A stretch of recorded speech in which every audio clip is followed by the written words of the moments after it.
Livro do Gênesis, capítulo 29, versículo 33. Quando você encontrar, dá um brado de glória. Nós estamos na série de mensagens sobre os filhos de Jacó. Semana passada nós falamos sobre Rúben. Rúben foi o primogênito de Jacó, filho daquela que ele desprezava. Livro do Gênesis, capítulo 29, versículo 33, nasce-lhe o segundo filho. E nós vamos conhecer um pouco dessa história. E diz o texto: e concebeu outra vez, e teve um filho, dizendo: porquanto o Senhor ouviu. Se você tem o hábito de riscar, marcar a sua Bíblia e grave isso, essa expressão, o Senhor ouviu. Por quê, pastor? Porque o primeiro filho nasce e ela diz: porque o Senhor viu. Agora o segundo filho, ela entende que ela tem porque o Senhor ouviu. Ouviu que eu era aborrecida e me deu também este, e chamou o seu nome Simeão. Hoje nós conheceremos Simeão. Gente, Jacó ainda despreza Leia, ou Lia, é a mesma pessoa. Jacó está desprezando essa que fora lhe dada, imposta por casamento. Você conhece a história. Só que quando nós olhamos para esse texto, eu percebo que Leia é alguém que ainda está presa nesse ciclo de tentativa de atrair para si a atenção de seu marido. Quando ela engravida, ela diz: o Senhor viu a minha aflição, por isso me deu um filho. Lia entende que ela está grávida porque o Senhor viu, e de fato o texto diz que viu Deus que ela era aborrecida. E quando nasce Rúben, ele nasce com essa marca de dupla bênção, porque ele é o primogênito. Mas nada muda no coração de Jacó com relação à esposa Lia. Pelo que ela percebe que essa primeira tentativa foi frustrada. Só que ela não desiste. O que Lia quer? Diga comigo: o amor de Jacó. Ela quer atenção. Ela quer pelo menos que quando Jacó acorde, diga bom dia. Ela quer que Jacó entregue pelo menos uma flor, nem que for roubada no cemitério. Ela quer ser notada. Ei, Jacó, fiz a sobrancelha, cortei o cabelo. Ela quer ser notada. Mas nada muda. Porque o amor de Jacó não é por troca. Jacó não ama por aquilo que você pode dar, é por aquilo que você é. Só que o texto diz que outra vez ela concebe. Pastor, mas por que Jacó consegue ter alguma relação com Lia se ele não despreza? Necessidade.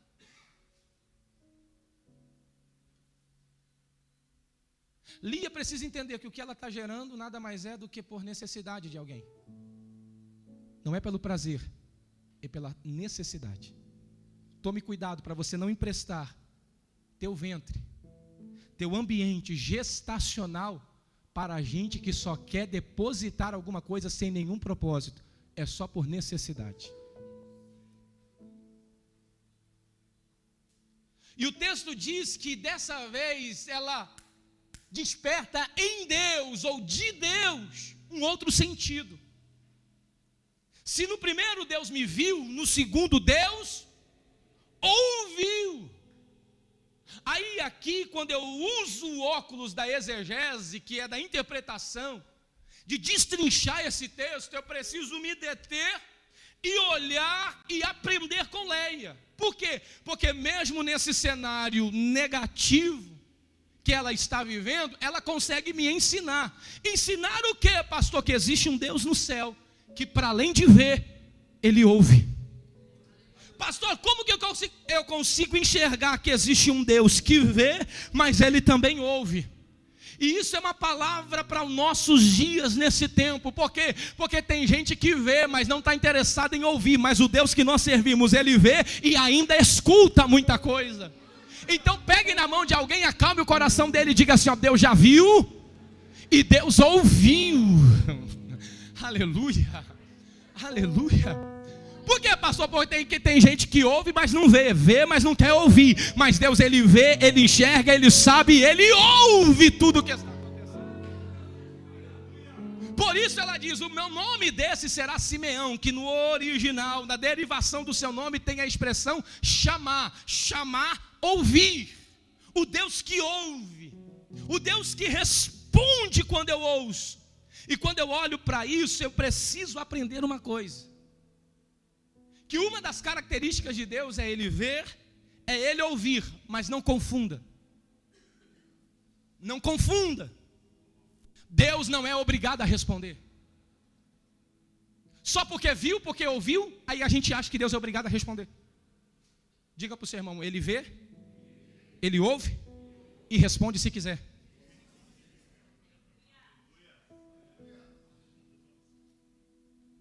Olhe para mim.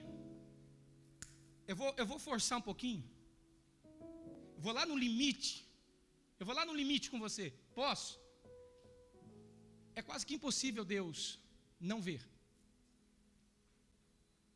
É quase que impossível Deus não ouvir. Como assim, pastor? Ele está em todo lugar. Pastor, não ouço pagode. Deus ouve. Pastor, odeio que zomba.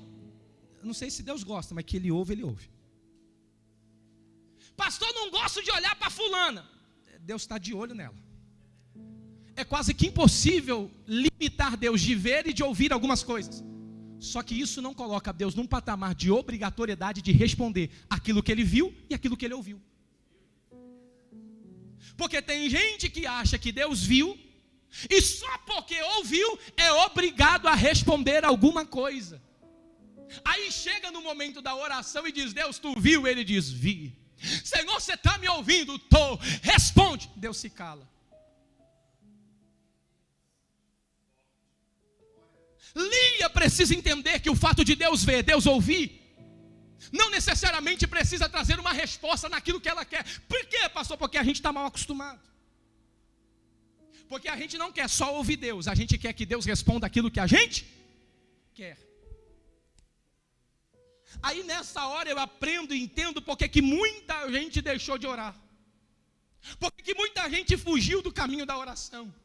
Porque que muita gente deixou de acreditar no direcionamento de Deus para a vida. Por que tem gente que questiona antes de indagar a Deus sobre atitudes que precisam ser tomadas? É porque, pastor, porque muitas das vezes Deus respondeu aquilo que é contrário à nossa vontade. Só que eu preciso entender que não também é resposta.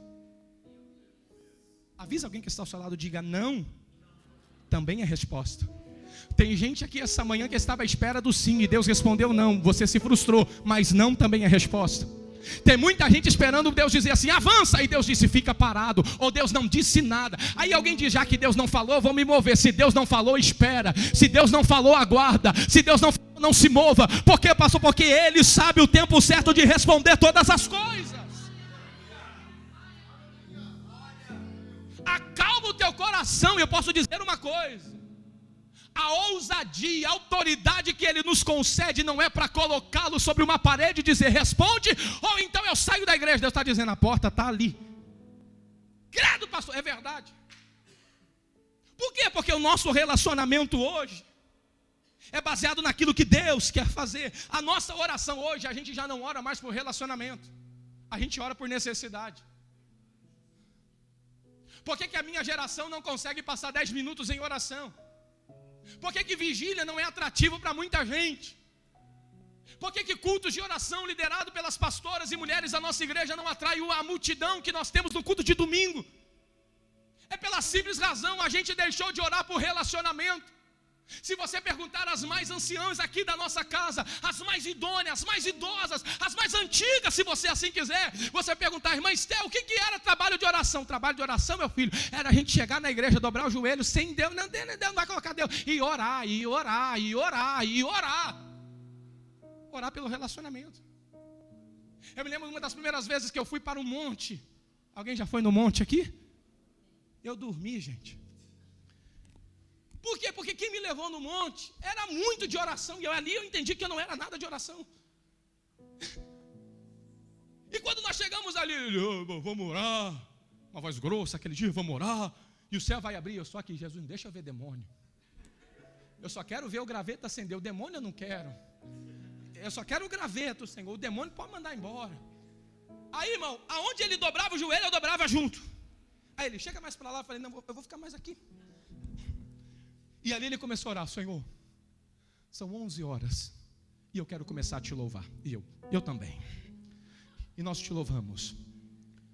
11h35, Senhor, eu ainda te louvo. E eu já estava no terceiro pedido, pastor. Ele, meia-noite, Senhor, e a oração dele ia. E eu ainda te louvo. Não tinha pedido nada. 1h Irmão, eu estou falando para você diante de Deus que eu estou falando aqui. 1h eu já estava sentado olhando para ele assim. Ó. E ele, eu ainda quero te louvar. Eu falei, gente, não vai pedir nada. Ali eu aprendi que oração é relacionamento, não é necessidade. Oração tem que ser desenvolvida por um relacionamento com Deus. Por que, pastor? Porque quando eu envolvo no relacionamento, eu entendo que não, se ele não responder nada, aí eu já estou feliz na oração.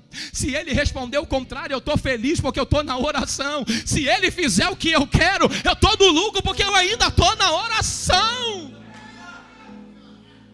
Diga para alguém, Deus vê e ouve, mas responde se quiser. Pastor, Deus vai me deixar sem resposta? Não.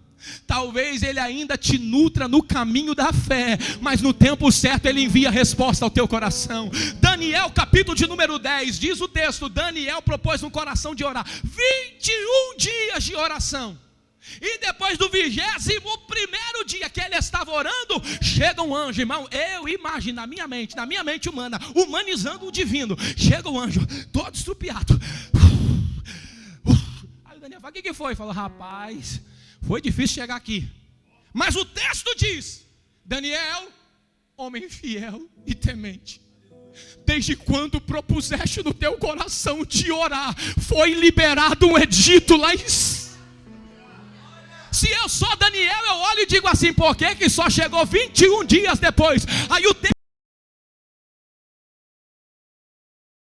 deu uma guerra, ficou tudo travado do mundo espiritual e não deixava eu passar, demônio perseguiu aqui, perseguiu de lá, eu tive que voltar, e digo, e aí Deus olhou e disse, Senhor, não consegui passar, está fechado, demônio travou tudo, mas Daniel continua orando, vai ter que liberar essa passagem, porque enquanto ele estiver em oração, haverá tempo de resposta para a vida dele. Eu vim trazer uma palavra para você, Deus ainda não respondeu, mas lá no mundo já foi liberado uma palavra ao teu respeito. Oh glória. Eu não sei se você já está no 20º, 21º, no 50º. Pastor, já faz 3 anos que eu estou orando. Talvez, irmão, a luta lá em cima está muito travada, mas eu vim liberar uma palavra. Vai destravar aqui essa manhã. Deus vai liberar palavras de vitória ao teu respeito. Segure a mão de alguém e diga, não saia da oração. Diga para ele, já tem resposta. Só não chegou ainda, mas já tem resposta.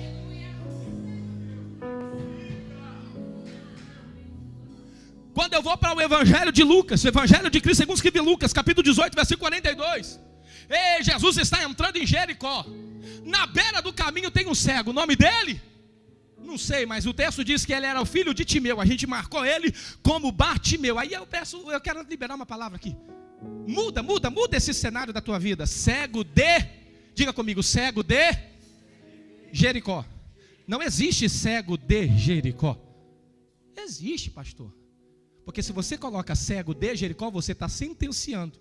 Jericó é um lugar de cegueira, e cegueira é o ambiente de Jericó.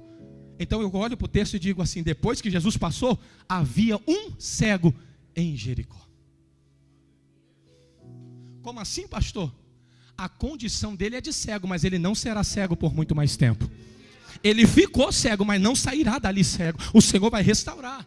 E quando eu olho para o texto, Bartimeu foi testado entre crer que Jesus ouviu e ser silenciado pela multidão.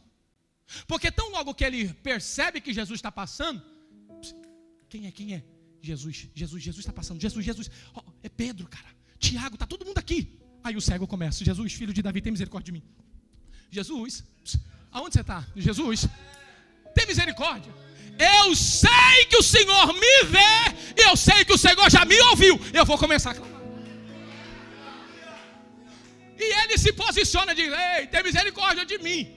Irmão, uma pessoa desesperada, a gente já não gosta de mendigo, morador de rua, já é chato, né? Já é chato, gente incomodando. Mas eles estão ali por tudo e por tudo. Eles precisam fazer alguma coisa. É a mesma coisa do Bartimeu. Ele vai para cima. Aí alguém olha e diz: você está atrapalhando, cara. O culto tem ordem, meu. Você está meio atrapalhado. Faz o seguinte, fica quieto. Eu vou dar um jeito. Ele diz: fica quieto não. Fica quieto não vou ser silenciado por vocês não. Aí o texto diz que a multidão tentando calá-lo, ele grita mais alto: Jesus, tem misericórdia de mim. Eu sei que aqui essa manhã tem gente que está rompendo o cancelamento de muita gente. Eu sei que aqui essa manhã entrou gente dizendo para você: para de orar, para de ir lá, muda as coisas, não vai dar certo. Mas não vai conseguir silenciar a tua voz, porque você não está por aquilo que ele faz, você está aqui por aquilo que ele é. Ei, levante a tua mão aqui essa manhã. A multidão não cala quem está decidido a clamar aqui. Olha para alguém que está, diga assim: a multidão quer cancelar você. Diga para ele, mas grita mais alto. Oh, a luta está tentando dizer para você: não adianta, só que você vai clamar mais alto do que essa luta.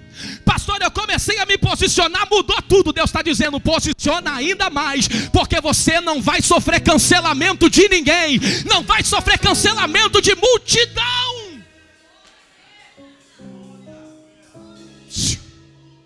Você ouviu? Eu não estou interessado, eu não estou pedindo para ele fazer alguma coisa, eu só estou pedindo para ter misericórdia. Eu sei que ele me vê, eu sei que ele me ouve. Vocês querem me calar, mas eu vou clamar mais alto. Eu preciso estar com ele. Minha palavra de incentivo para você aqui, eu só estou na introdução do Simeão.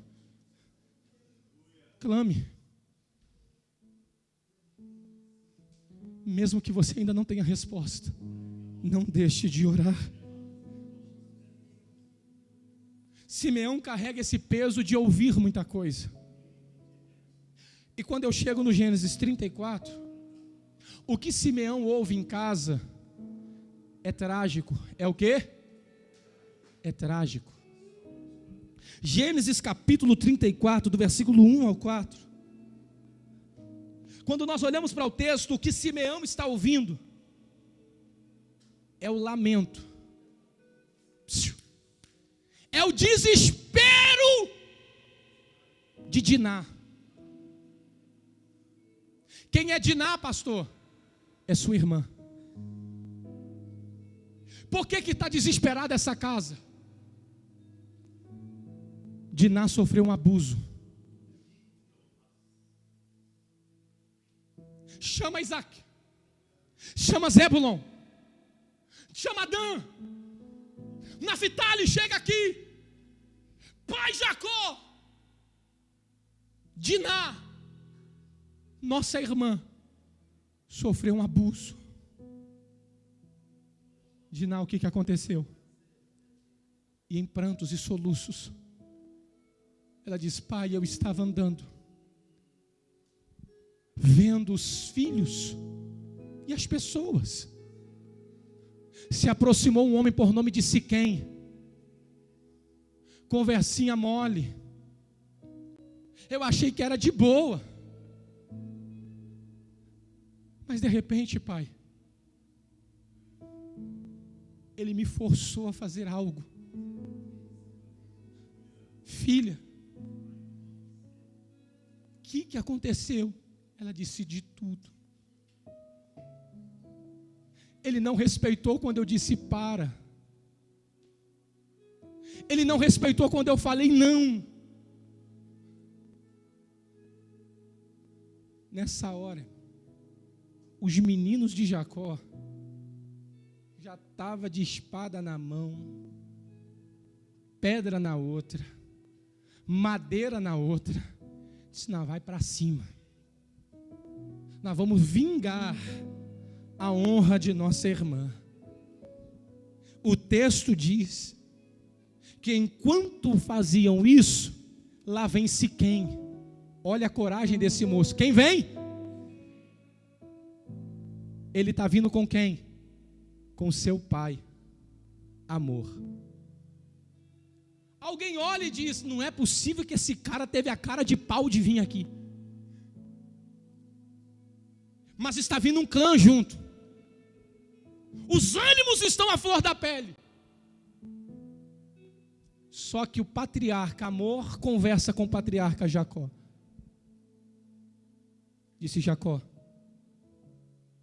meu filho errou. Ele conversou comigo. O problema, eu sei que o que eu vou falar agora vai chocar a mente, e principalmente se tiver centelha de feminismo dentro de você. Ele se apaixonou por ela. Ele disse o quê? Ele se apaixonou. E ele quer reparar todo o dano. Alguém consegue entender isso? Pastor, ainda não. É porque você não entendeu o que é graça.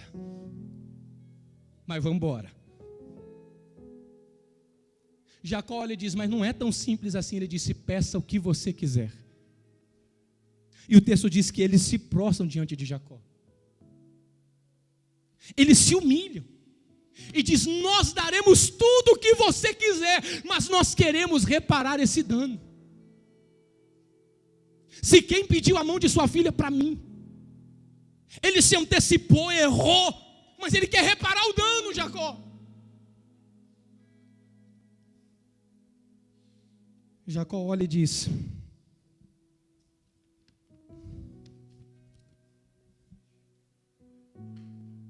já não é mais a mesma coisa. Sua desonra já foi. Não conseguirei nenhum casamento para você. Você está sentenciada à vergonha da vida. Mas se existe uma oportunidade de reparação, por que não aproveitá-la?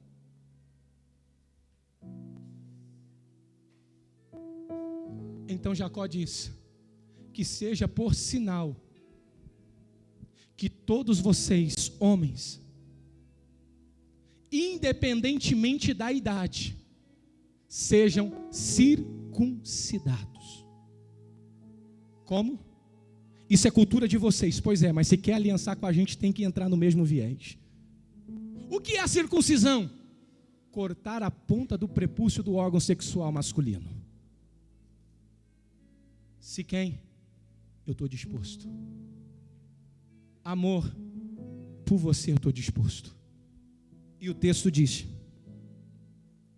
que todos os homens da casa de Siquém foram circuncisados. Há uma aliança feita. Por quê, pastor? Porque eu volto a repetir: não existe reparação de erros em parque de diversão. Não existe reparações de danos na felicidade da vida, no empurrar da barriga com a vida. Muitas das vezes, para reparar danos, é preciso ser ferido e ser marcado. Pastor, mais dor ainda maior é você conviver no erro. Ele impõe o que é uma cultura sobre eles. O que é a circuncisão? Olhe para mim. Era circuncidar o homem varão, o macho, aos 8 dias. Eu estou falando de homens com mais de 70, com mais de 30, com mais de 20. E de uma forma bem artesanal.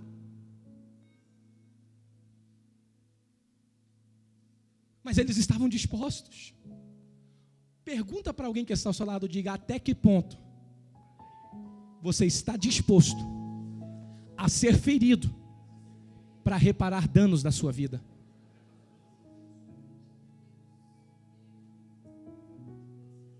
Porque muito maior do que o nosso pecado deve ser o nosso arrependimento. Só que eu quero reparar o erro.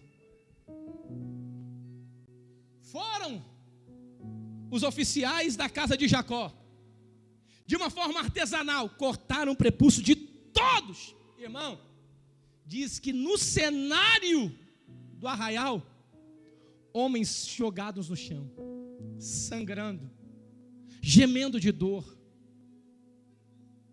outros para o lado, febre, gritos e gemidos de dor. Só que o texto diz que no terceiro dia, qual dia?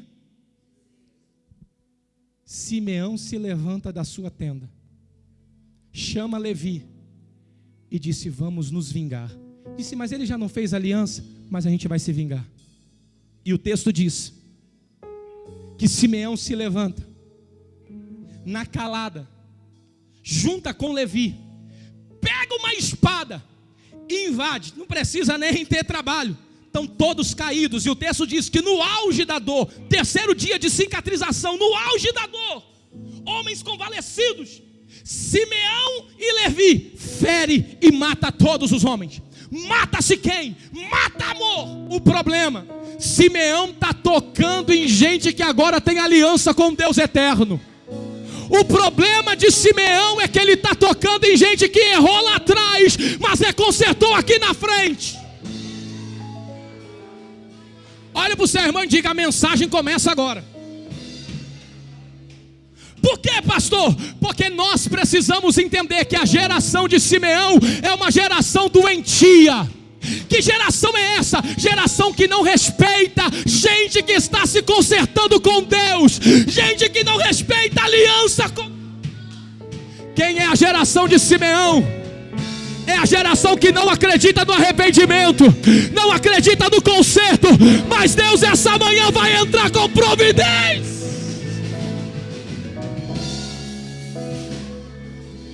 Levanta a sua mão, Urabá. Porque a espada de Simeão e de Levi não toca na tua vida. Eu vou liberar mais uma vez.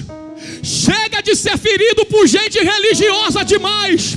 Chega de ser ferido por gente que não respeita o teu acerto com Deus.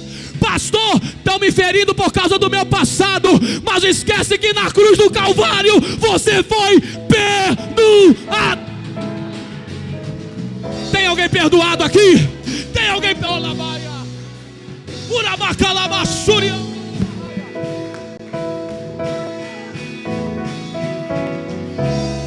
Adora, rapaz! Adora!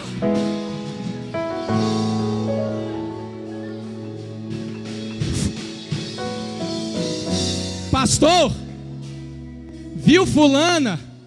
Vi, mas disse que está indo na igreja. O problema é dele, o problema é dela.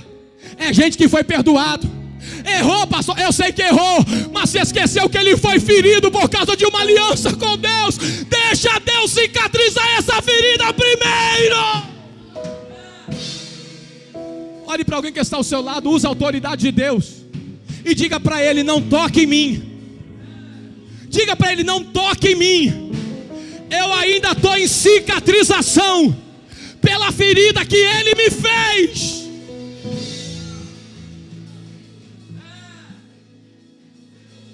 Deus vai livrar a tua casa da espada de Simeão. Tem gente que está doido para ver o teu erro e jogar no ventilador. É uma liderança doentia. É um pastorado doentio. É um sacerdote caído, falido, que se nutre das combalências dos outros. Deus aqui essa manhã te cobre com graça.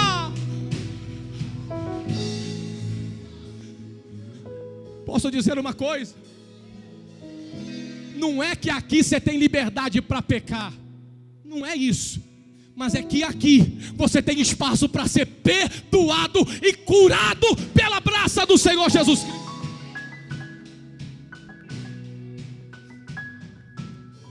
Simeão é covarde. Pastor, haveria algum problema? Pela conjuntura tribal, nenhum problema. Fez aliança, cara. Simeão precisa entender que ele teve a chance dele de fazer o que ele quisesse. O problema é que depois que envolveu Deus nessa questão, não é qualquer um que toca.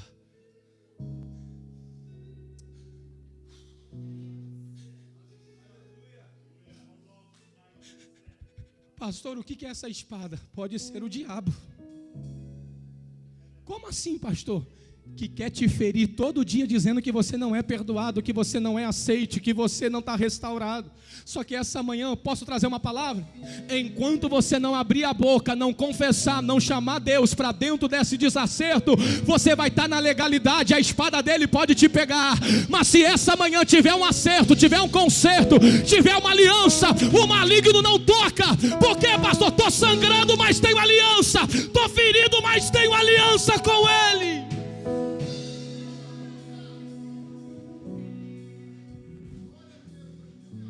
Aí o texto diz que essa motivação é a representatividade desse caráter que não deixa a gente ferida se curar. É um ambiente que, ao invés de dar e usar ataduras, é a própria infecção da pessoa. Deus precisa restaurar em nós o ministério do bom samaritano, que ao invés de expor, ele cobre.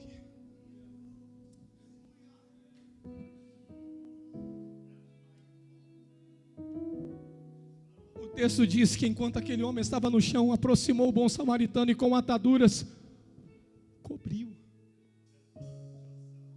Por quê, pastor? Porque ferida exposta gera infecção. Tem gente que acha que se jogar o teu nome no ventilador, expor o teu pecado, cura você e cura os outros. Na verdade está infeccionando você, está tocando na sua moral, está acrescentando coisas que você não fez. Você lutando, cobriu-se de vergonha, mas foi reparar o teu erro. Simeão não entende isso.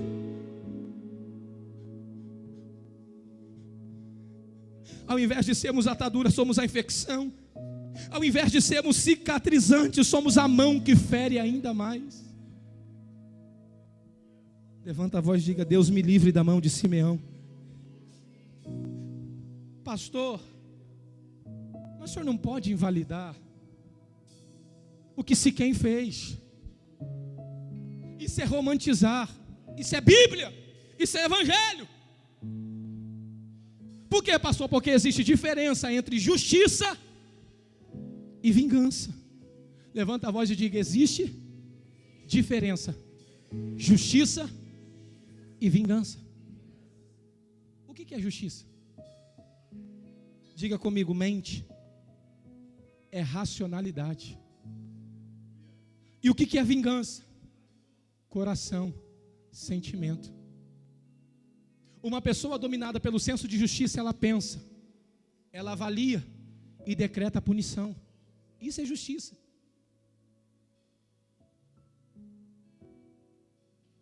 Para que você repare o seu erro. Mas o que é vingança? É dominado pela emoção. E o que a emoção me diz? Vou te destruir, cara. Tu tem que sentir a mesma dor ou pior do que essa. Olhe para mim. O que é que está dominando o teu coração? Justiça ou sentimento de vingança? Porque na vida todos nós somos feridos. Na vida todos nós somos traídos. Na vida todos nós nos decepcionamos. Talvez você não tenha se decepcionado na esfera que Simeão se decepcionou, vendo a sua filha, a sua irmã sendo abusada. Mas o que domina a sua mente? É a justiça ou é a vingança?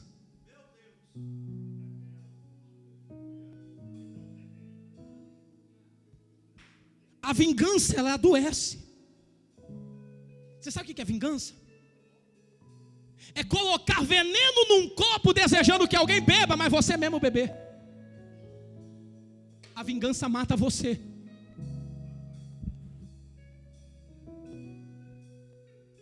Posso te explicar Salmo? Salmo 23. O Senhor e nada. Você sabe? Deitar-me, fazem verdes passos. Guia-me mansamente às águas tranquilas. Refrigera a minha alma. E guia-me pelas veredas por amor. Continua o texto. Ainda que eu andasse pelo vale da sombra da morte, eu não temeria mal algum, porque tu estás comigo. Tua vara, teu cajado me consola. Versículo 5, grita agora, vai. Na presença dos meus, parou. Prepara o quê? Sabe como muita gente lê esse texto? Prepara a mesa, traz a cadeira. Traz a cadeira. Põe aí. Senhor, prepara uma mesa. Ok? Perante mim, na presença dos meus. Aí como que você imagina o texto? Eu sentado na mesa, porque eu sou justo. O Senhor é meu pastor. A mesa está diante de mim. E os meus inimigos? Não. Inimigo. Vai, inimigo. Vai, inimigo. É isso aí. É isso aqui, ó. Preparas uma mesa perante mim na presença dos meus inimigos. Estou comendo, você não. Estou vendo, você não. Esse é o Salmo 23 na mente do vingador. Mas posso te explicar o que é o texto? Preparas uma mesa perante mim, a presença dos meus inimigos é essa. Senta aqui. A gente senta junto. Glória a Deus, aleluia. A mesa é a mesma. A cadeira é a mesma. O que aconteceu? Para que haja unção sobre a cabeça, tem que haver concordância no ambiente. Para que haja unção na cabeça, tem que haver conserto. Tem que...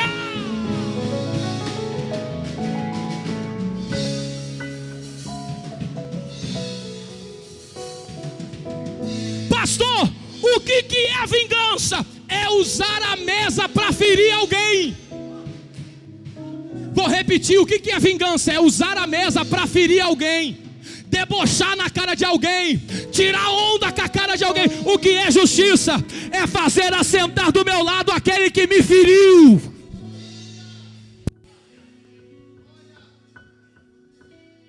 Está caindo por terra hoje todo o sentimento de vingança na tua casa.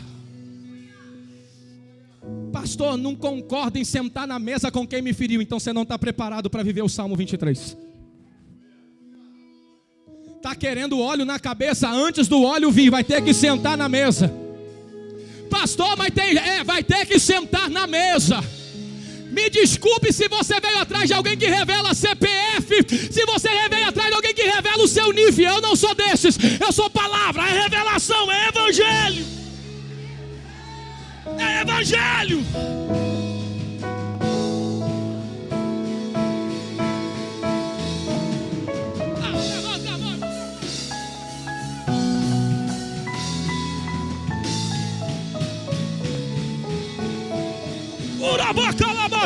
Levanta a mão.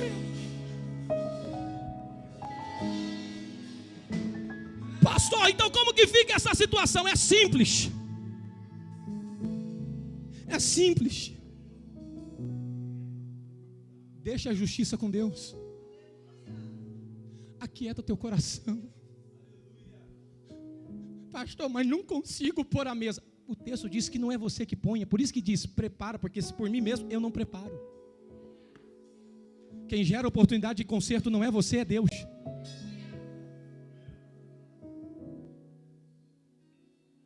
Posso liberar uma palavra? Olhe para mim. Você não cabe dentro dessa decepção. Não vale a pena você desperdiçar a tua vida por causa dessa traição. Não vale a pena você jogar tudo por alto por causa dessa ferida. Pastor, dói, eu sei, mas precisa cicatrizar isso, cara. Tu está enterrando você mesmo por decepções do seu passado. Existem situações que machucam, a gente sabe. Enquanto eu falo, eu vejo lágrimas rolando aqui, porque eu entendo o peso que existe nessa palavra. Só que o céu está dizendo, você não cabe dentro desse sentimento de vingança. Você não se resume a essa dor. Você é maior do que essa frustração. Não se iguale ao seu agressor. Deus restaura você hoje.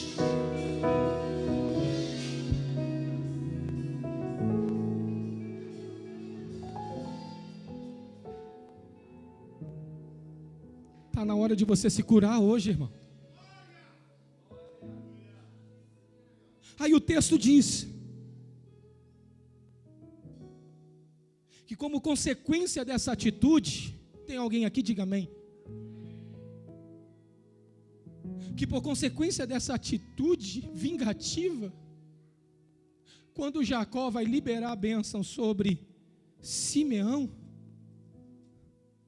o texto diz que a minha espada, o meu vigor, não estará sobre você. O texto diz, Simeão e Levi, suas espadas são instrumentos de violência, e no seu secreto conselho, Simeão e Levi faz coisa no secreto. Não entre a minha alma, e nem na sua congregação seja a minha glória, e não se ajunte, porque no seu furor mataram varões, e na sua teima arrebataram bois. Maldito seja o seu furor, pois vocês eram fortes, e a sua ira. Eu os dividirei em Jacó, e os espalharei em Israel. Você está desperdiçando o seu futuro por decisões precipitadas de vingança.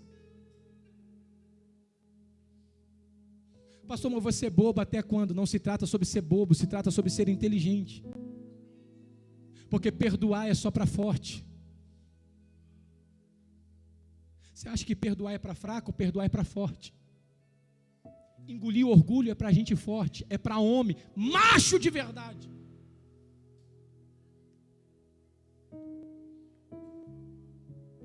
Pastor, mas a minha dignidade ficou na cruz. Minha honra está na cruz. Não comprometa o teu futuro por decisões precipitadas. Posso trazer uma palavra? Tem coisa que só Deus faz, e tem gente que só Deus trata. Diga para alguém que está ao lado, diga, tem coisa que só Deus faz, e tem gente que só Deus trata. E eu termino. Sabe por quê?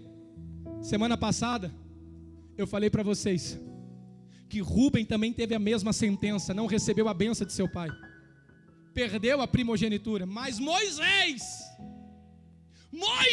quando abençoa as tribos, se lembra de Rúben. Olhe para mim. Simeão talvez pensa, tem uma possibilidade para mim em Moisés. Só que o texto se cala.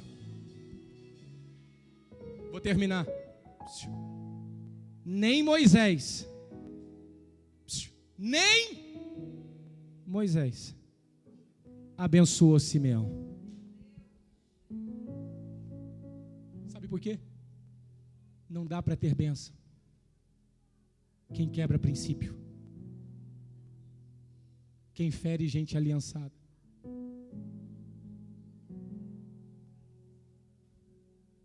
Quem fere gente que Deus está tratando.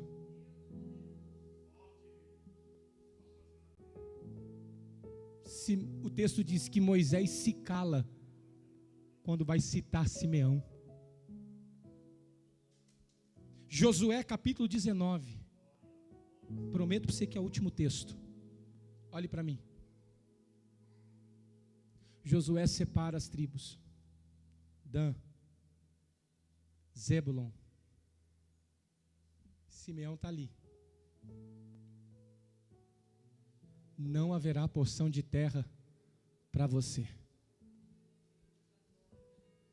Você sabe o que é você peregrinar o caminho todo e quando chegar na terra prometida não ter um pedaço de terra, um quinhão para você? Por quê, pastor? Olhe para mim.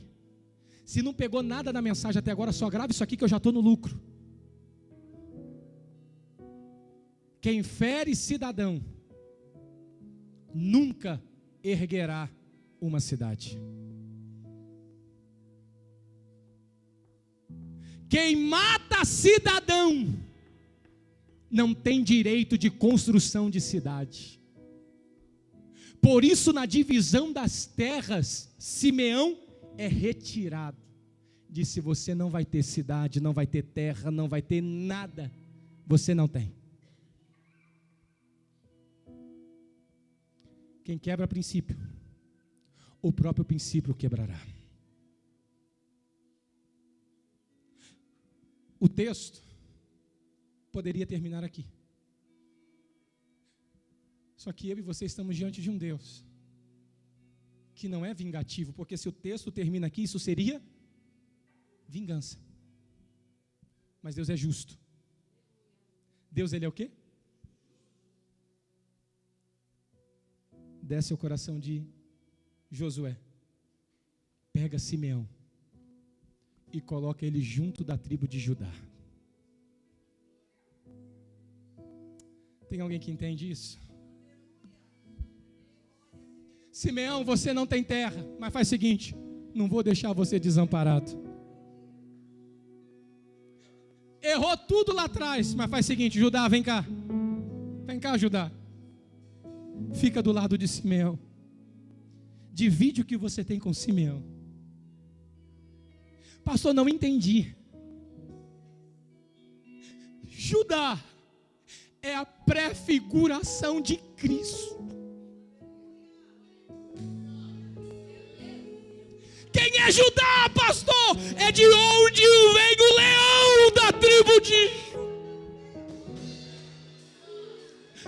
Por que Judá? Porque o único capaz de reconstruir histórias é Ele.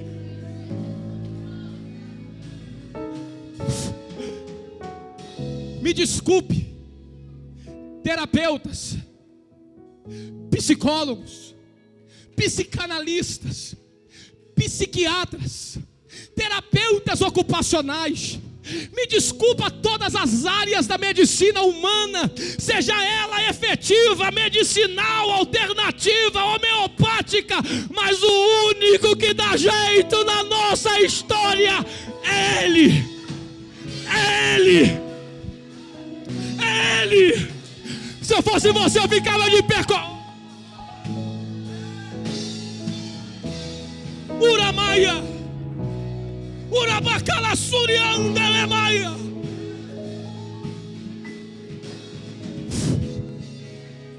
Uau! Segure a mão de alguém e diga para ele: a tua história recomeça no Cristo, o leão da tribo de Judá.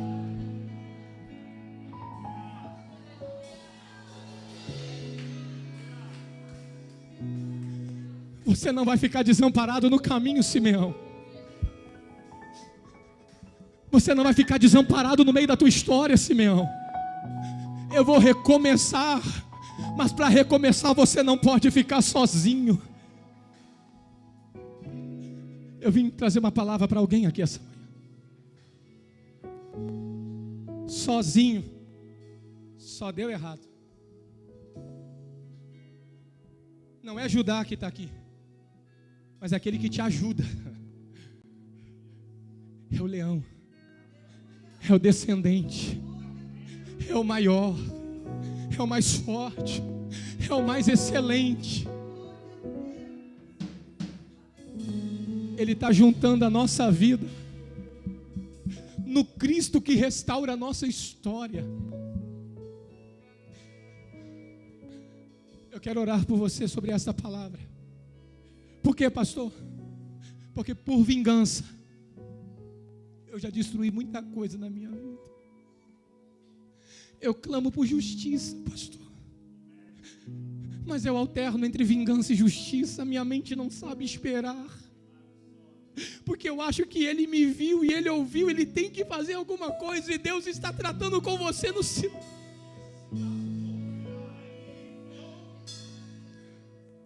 Eu tenho uma palavra: não desperdice a tua história, não desperdice o teu ministério. Eu vou dizer mais uma vez: não desperdice a sua chamada.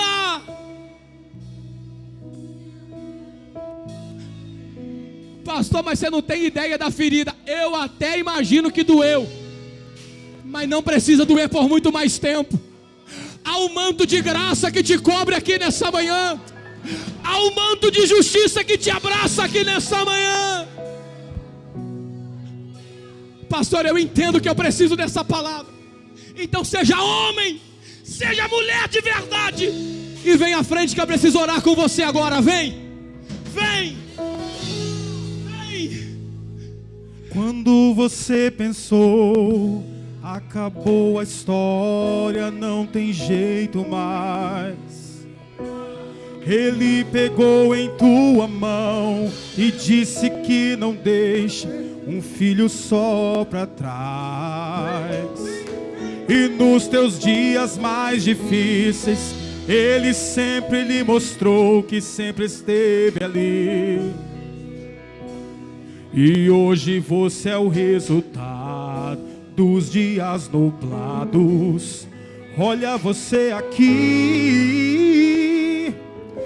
Deus está te ensinando a ser forte. Tem tudo aquilo que é mal, vem pra morte. É pra você crescer.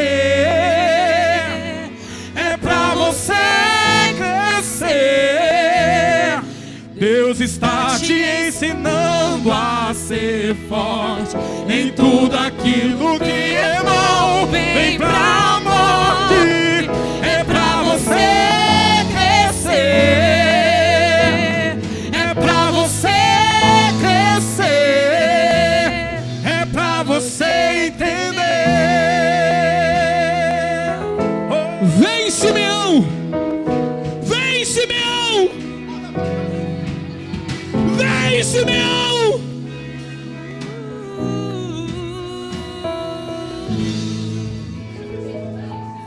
Quando você pensou, acabou a história, não tem jeito mais. Ele pegou em sua mão e disse que não deixa um filho só pra trás. E nos dias mais difíceis, Ele sempre foi, que sempre esteve ali. E hoje você é o resultado dos dias nublados. olha você aqui. Deus está te ensinando a ser forte. Em tudo aquilo que é mal, vem pra morte. É pra você crescer. É pra você crescer. Deus está te ensinando a ser forte. Em tudo aquilo que é mal, vem pra morte. É pra você crescer. É pra você crescer. É pra você entender.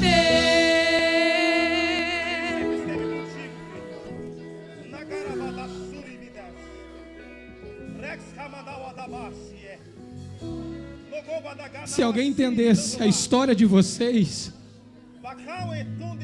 talvez entenderia de onde Deus tira tanta força para vocês resistir a tanta coisa. Mas a força que vocês nutriram nunca vieram de vocês, foi sempre Deus. Por isso que quando vem uma luta, a primeira palavra é: vai vencer de novo, vamos ultrapassar de novo. Essa manhã Deus me faz entender que há um novo recomeço nessa história.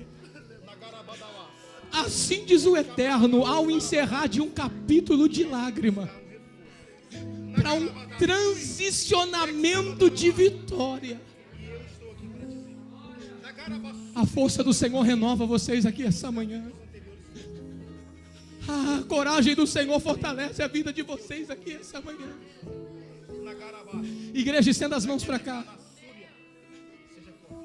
Porque Deus essa manhã recomeça e reconstrói a história. Pai, eu abençoo você.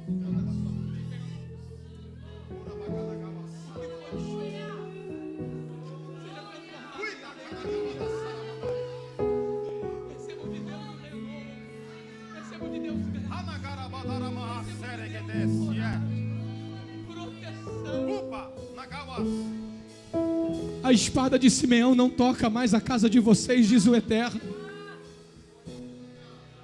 Porque tem gente que se aproveitou da fragilidade de muitos momentos e feriu.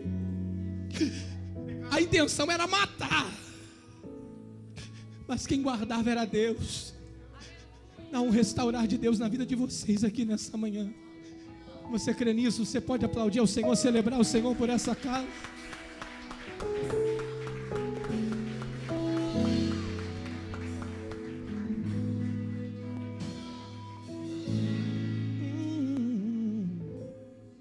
Deus está te ensinando a ser forte. Nem tudo aquilo que é mal vem pra morte. É pra você